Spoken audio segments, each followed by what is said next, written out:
I'm really not easily moved to tears, but I was so overcome with sadness. I know that today there are countless people in this country and around the world who have experienced the same sudden access of unexpected emotion.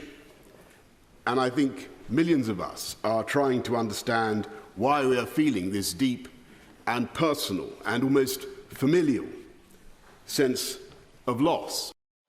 We've got former British Prime Minister Boris Johnson moments ago addressing Parliament honoring Queen Elizabeth.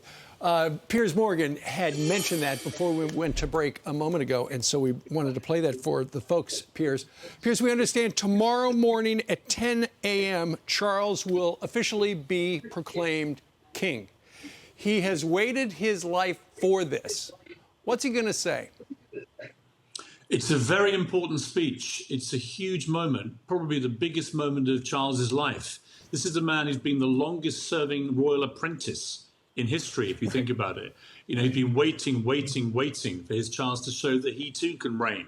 But he's following the greatest monarch in history, someone who, outside of a young French king who was appointed when he was just 4 years old, this queen reigned longer than any monarch in the history of the planet and was the greatest and the best at it. So this is a hugely difficult act to follow. But I've known Charles a long time. He's a very intelligent man. He's a very thoughtful man. The one thing he's going to have to change is he has got a tendency to poke his nose into hot button issues. Politics. He's been a bit political over the years, but I think he recognises that there is a difference between a Prince of Wales and being the monarch. And I think you will see him pivot now to a strictly non-partisan position. But there is, of course, a lot of speculation about the future of the monarchy itself. And it will be down to Charles. It's down to him now and his family and William, of course, who's his heir, to really navigate the royal family and the monarchy into the next phase. It's going to be incredibly difficult. You know, I thought Boris Johnson, I don't agree with a lot of what Boris Johnson says, to be honest with you, but I thought he absolutely captured how I've been feeling. We all feel oddly emotional, I think, in this country. We're beginning to understand the scale of the loss of this woman who's always been there and we assumed would always be there. And I think that Charles has to somehow, I think tonight when he goes on to the airwaves in this national broadcast, he'll obviously pay tribute to his mother, but I think he also has to talk to us directly as our new king and explain how he sees the future of the monarchy. But I think he can rise to the challenge. I think in Camilla, his queen consort, she's a wonderful lady. I've known her very well for a long time. And I think she's been a rock to him. He has got his own Philip in that sense, as Philip was to the Queen. And I think that together they'll be fine. And I think the great thing about the monarchy is that they always go on. It doesn't matter how bad things are. Right. In history, they've always gone on. We are incredibly lucky to have this monarchy. And the interesting thing, of course, is that there won't be a queen now in my lifetime. Highly unlikely. The succession now will be all male for the next three kings. So that's the last we'll see of a queen. And what a queen she was.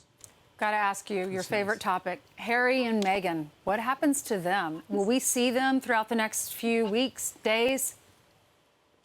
Did you really have to mention them, Ainsley? It's always so colorful. They're sort of exhausting, aren't they? You know, they happened to be in England at the time. Incredibly, they was at Frogmore Cottage on the Windsor Park estate, 500 yards from William, and they didn't see him, didn't even say hello. So there is a huge rift between these boys. It would have broken Diana's heart. I knew Diana very well. She would have been utterly heartbroken at what is going on here.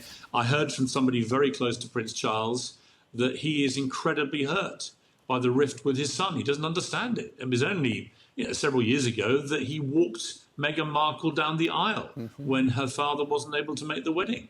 And yet now he's the villain, the bad guy. Harry is apparently planning this tell-all book, which will be, if it comes out, another chance to hammer the institution of the monarchy, which, of course, has given these two their royal titles, which they have fleeced for hundreds of millions of dollars. They're incredibly unpopular now in Britain, words I never thought I'd use about Harry. He was the most popular young royal. Now he's as unpopular as Prince Andrew.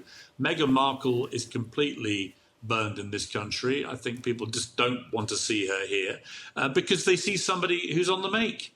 They see somebody who wants to take a royal title and exploit it ruthlessly for huge personal financial gain. You couldn't get a more different attitude than the one of the Queen, where the Queen was always about other people, about service, about duty.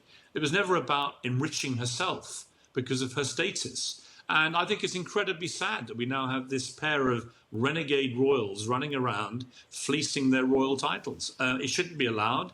If I were Prince Charles, now King Charles, of course, if I were King Charles, I think I would say to them, any more of this, and I'm stripping you of the titles. Let them then go off and just be celebrities, if that's what they want to do.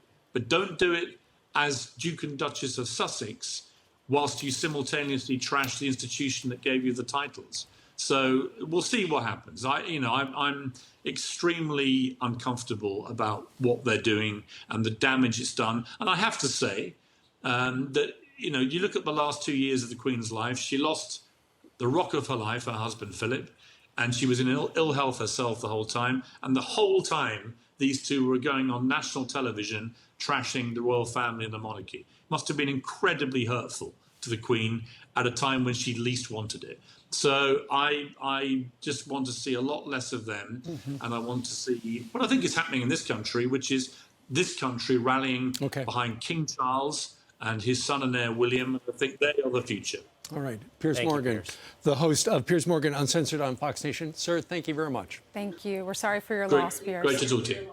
Yeah, thank you. We feel it, and we appreciate all the support we've had from America. We know what the royal family meant to you, and the Queen in particular, and we really appreciate all the support we've had. Thank you. Thank you, sir. All right, we're stepping aside. Back in a couple. I'm Steve Ducey. I'm Brian Kilmeade. And I'm Ainsley Earhart. And click here to subscribe to the Fox News YouTube page to catch our hottest interviews and most compelling analysis.